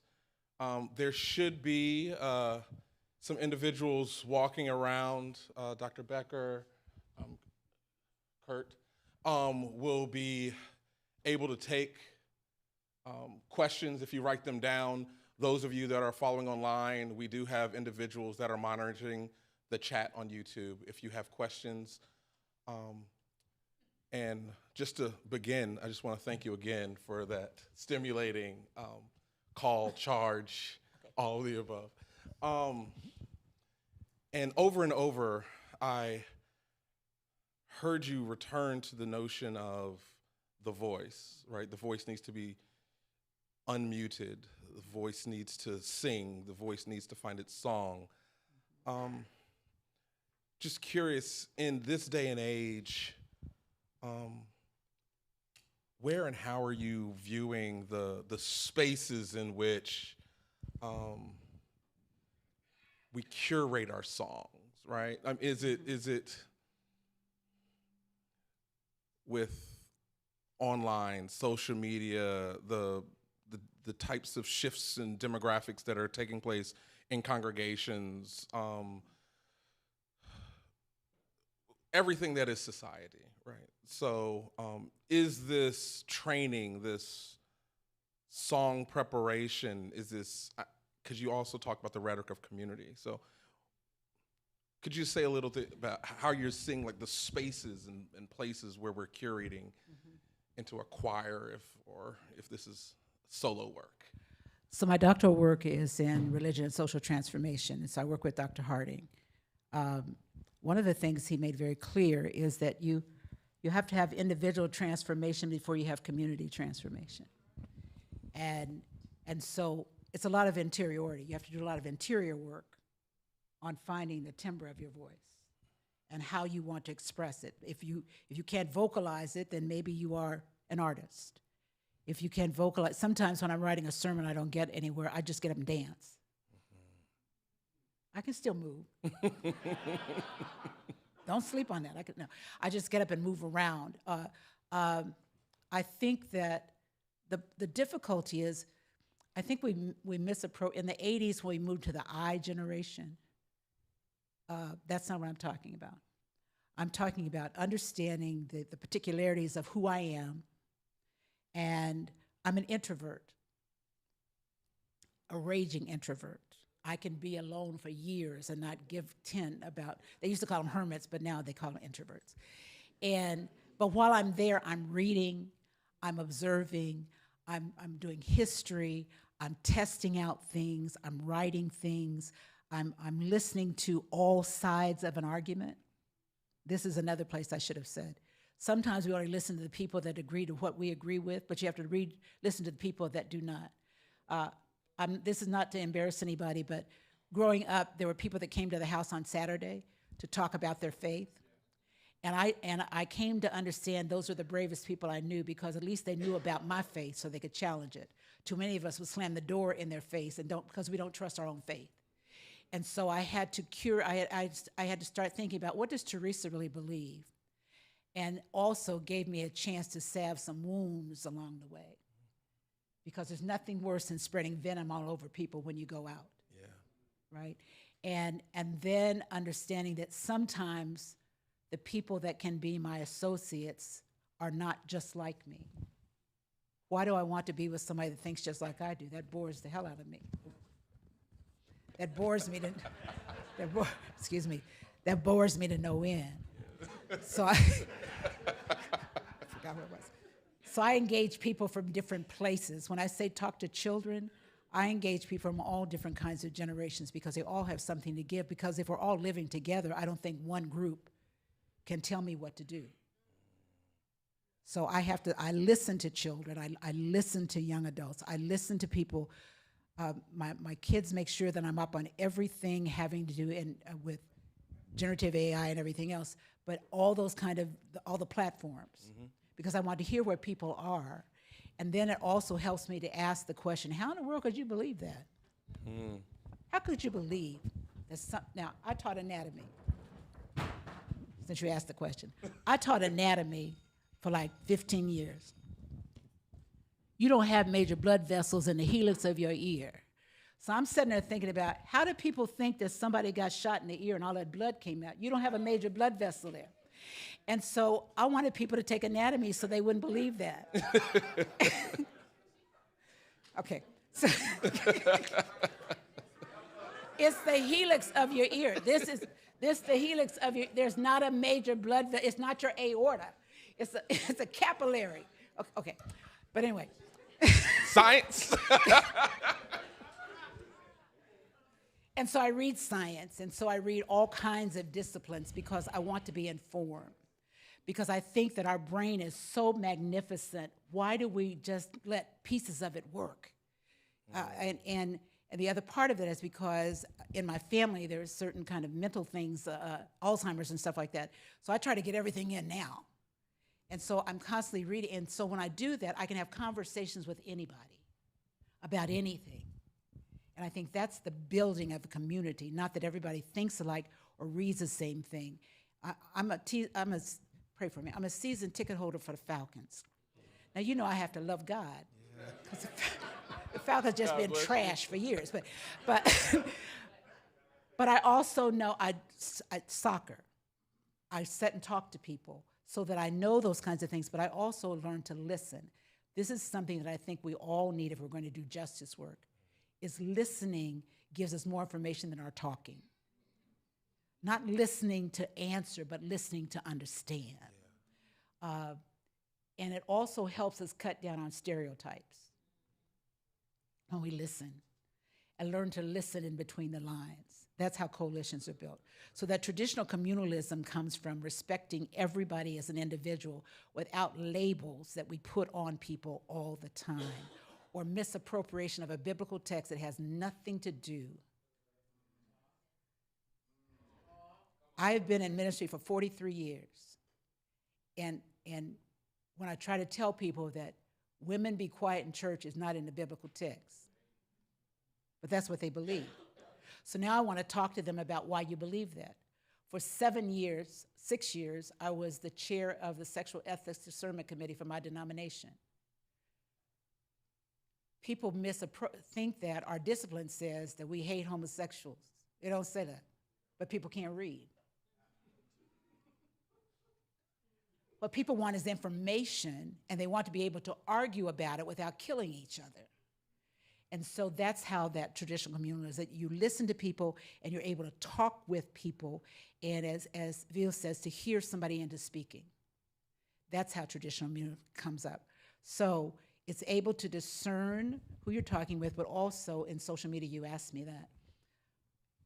If we ever get past branding or flyers to predict the spirit's going to do something as if we control the spirit, or lifting somebody up as the paragon of preaching or teaching or leading, we will be much better as people, right? That's why I got back to you have to have one, right? So we do a lot of, churches become competitors and not complementary, right? Preachers can go out to lunch with other preachers, but they sit and compare what happened at their churches on Sunday instead of talking about what souls were saved. Yeah. And then we have religious systems that give people appointments, just like the cabinet in Washington. Yeah. Okay. How, to a written question. This is the same vein, and then we'll pivot. how do you help someone find their voice after they've been silenced for so long, or they feel that they've lost the skill to speak up? Because of what I do, both in the church and the academy, the first thing is letting them know it's okay for us to sit in silence until they're ready to speak, and not forcing things on people. And then trying to discern how they actually come to voice, right? Because sometimes if a person can sit still, and if you watch them long enough, you can understand what they're going through, right? And then sometimes it's the physical voice, and sometimes it's the emotional voice they have difficulty with, not just their preaching voice or not just their leading voice, but it is to make some kind of connection with people on whatever level they find themselves. It's kind of like people that talk to children that stand up here instead of getting down, right? We do that with each other sometimes. People usually are afraid of me.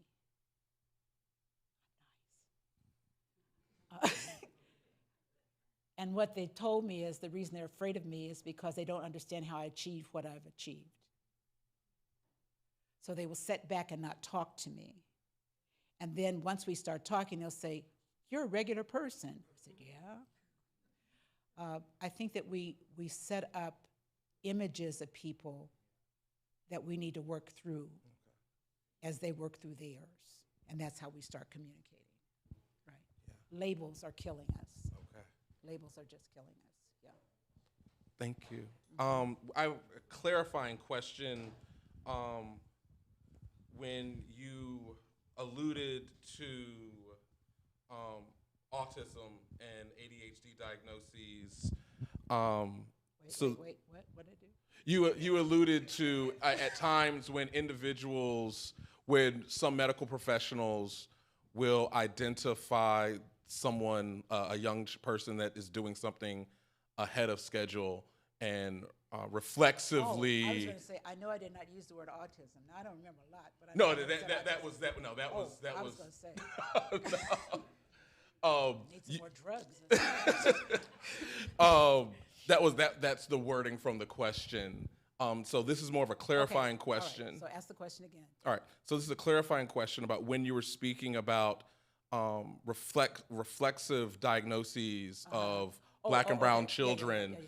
So within the context of that comment, just a clarifying question about your general view and approach of the role of diagnoses in terms of, are you suggesting that individuals should be suspicious of all diagnoses, so forth and so on? Just some clarification on that aspect of the comment.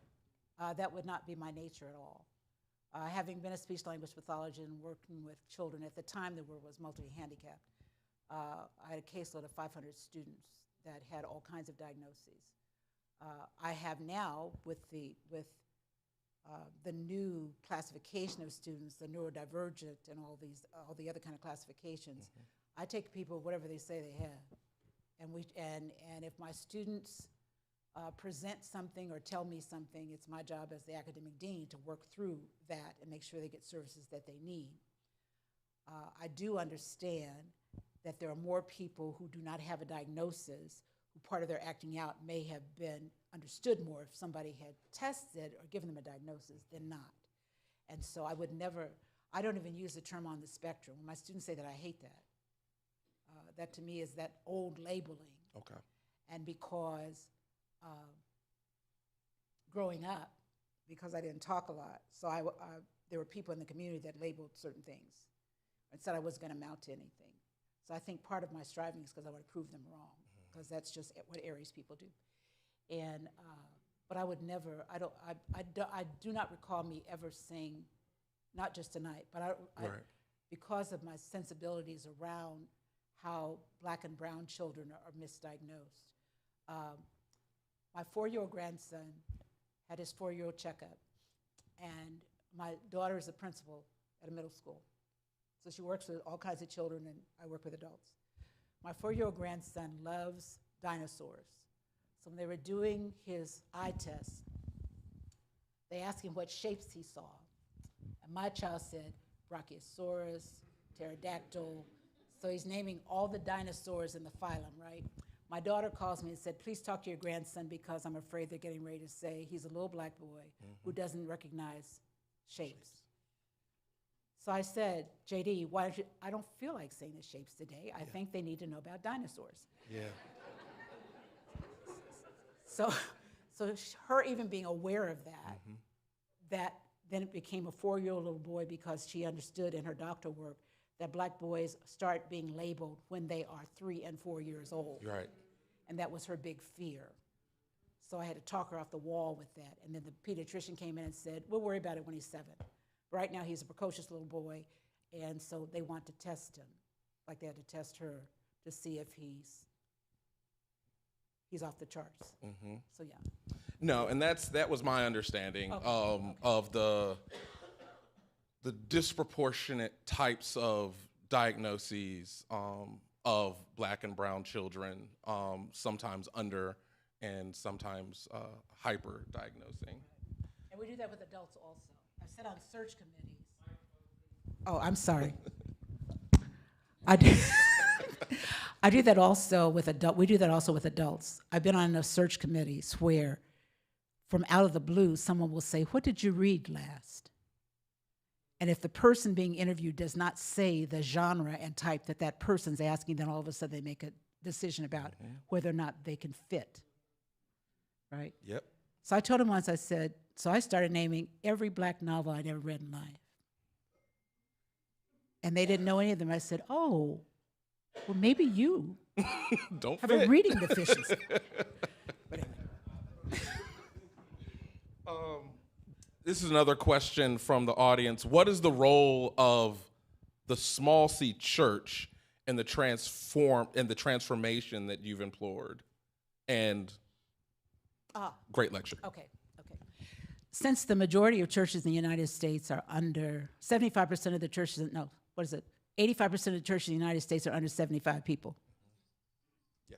So we have to get rid of the mentality that it's a small church. Right. There are small minds, but not small churches. Okay.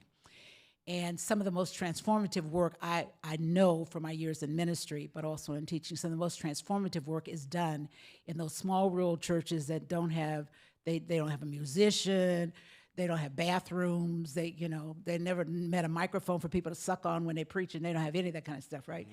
They just they just out here doing the work, they're feeding people out the back of their cars. But we have equated, that's my corner over here. We've equated justice work with big, with many people. When I'm going back to Vincent Hardy, justice takes place one-on-one.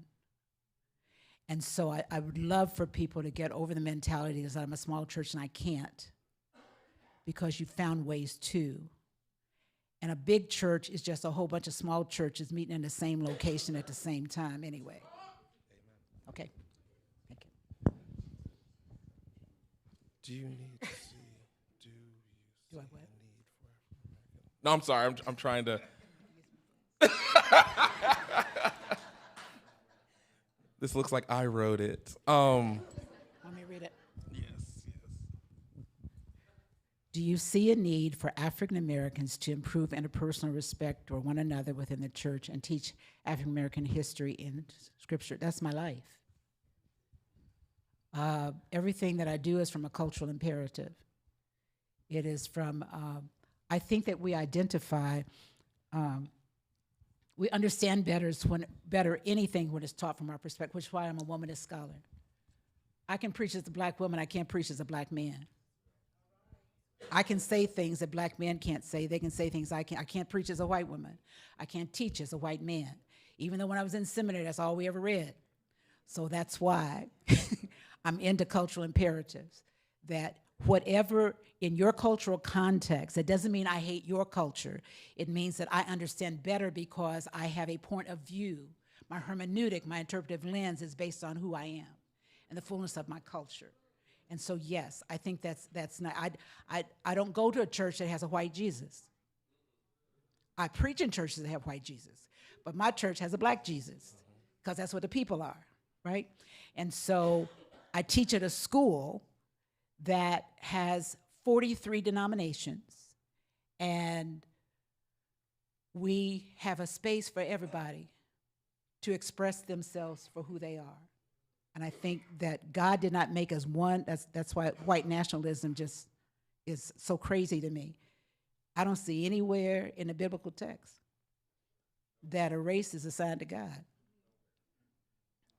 I just don't. And I think that it's okay for somebody to read that and for me to read this and then for us to discuss it, but we don't have to kill each other over it. We don't. And I think that we have to understand that Black history was taught in Black churches first because it wasn't any place in school to do it, right? And so when we got into assimilation heavy 80s and 90s, we forgot our roots because we thought that as we assimilated, we would be accepted. And some of us have forgotten that we still have melanin that somebody hates. Not everybody, but somebody's going to hate it. And so I belong to the African Methodist Episcopal Church, not because we're Black, but because I understand the liberative history when we live it out. And that's why I belong there. Now, can I go worship at other churches? Yes. But I understand that's how they worship, so I don't critique it. One of the things I have to do with my Black students is, well, all my students, I have students that have never heard a woman preach. I have Black students that have never listened to a white person preach. I have white students that have never listened to a Latinx person preach. And so in my preaching class, you're going to hear everybody because I want them to understand that God is big enough that we don't have to put a category or a melanin count on God. And so you listen to all the styles and all of those things. And we also have to understand that African American churches are not monolithic. African American preaching, not everybody hoops. Some of them that do should not, but not everybody hoops.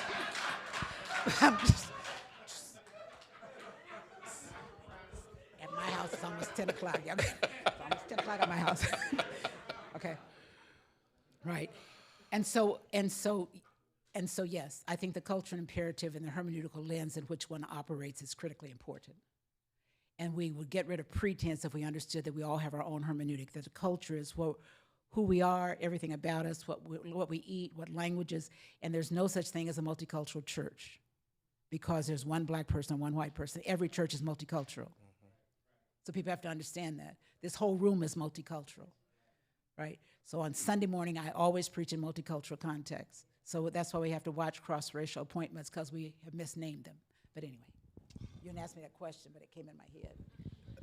Any other questions that I forgot to ask? This morning. I took my drugs this morning, but it's almost 10 o'clock at my house. Anything else you want to ask me? I'm open now. I'm feeling good now. I'm sitting down. Okay. Yes. I knew you had a question. I don't know why you didn't write it down. So we live in Oklahoma. We live in a red state. Uh-huh. And some would say we can't do it here. Mm-hmm. Mm-hmm. Mm-hmm.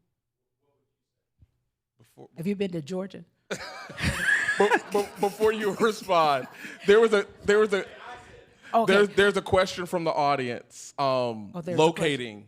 What? No, that was the question. I'm just for the microphone so people watching. Oh, yeah. They want to know about you're in a red state, the barriers are too high.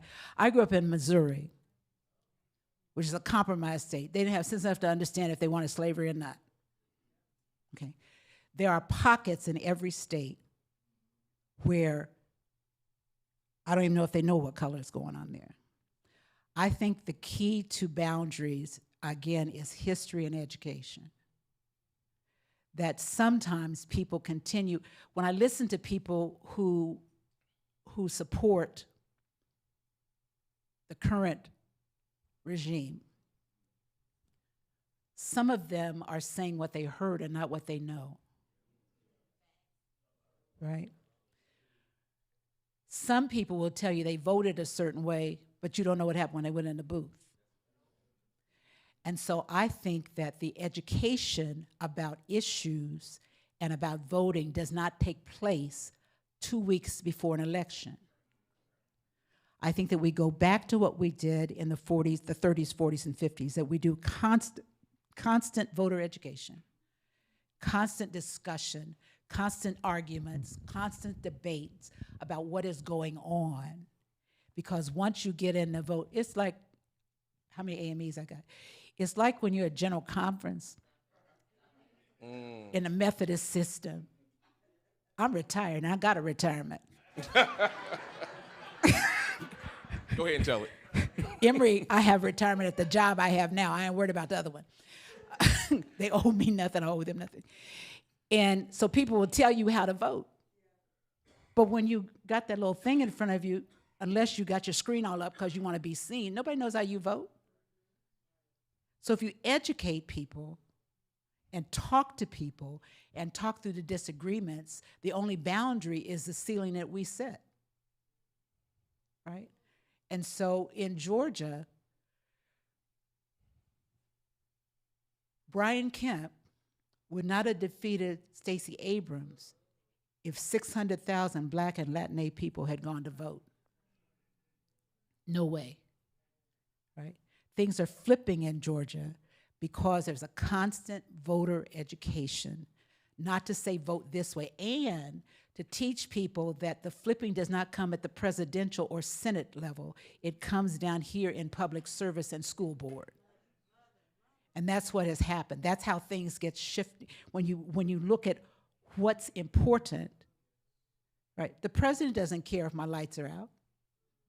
The senator didn't know anything about my water bill. So why do people fall for the okie doke about eggs? Because people, they don't know. We used to teach constitutions in Black churches because you had to know the Constitution to do any of the civil rights work. We stopped doing that. We don't even teach our own polity, let alone Constitution. So we have to go. Well, we don't know our.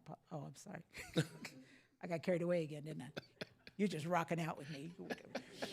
So I think that's what it is. And I think we also allow people, that's why I was talking about silencing.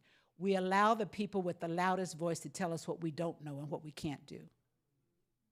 Now I want everybody to think about your own life. And if you'd listen to the loud voices telling you you were nothing and wouldn't amount to anything, none of your behinds would be sitting in this room tonight. But we will fall for somebody on a screen or online saying, this is what happened, but we didn't go investigate it ourselves, which is why I have to read every kind of news thing that's out there if I'm going to preach. Because all of that is in the circle that I'm talking to, right? And so, yeah, I think that any state can go either way. It depends on what the people know. And you got to trust people's intelligence or lack thereof. Mm-hmm.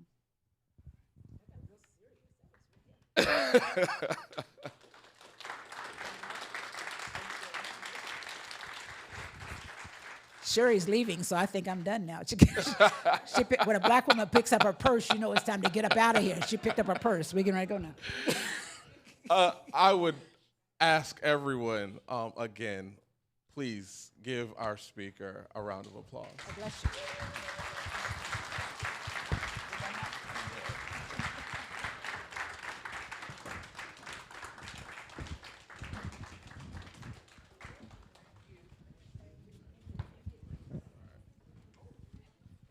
I know we've been here a while. Let me just say two last words. One, I want to thank everyone for coming out tonight. I appreciate it, and for your support. And for those of you who use our valet, please tip the valet individuals. They are trying to make it through school or do something else, so let's support them. So let's make sure we give them a big tip. Have a wonderful evening. Thank you for coming out this evening, and we appreciate you being with us.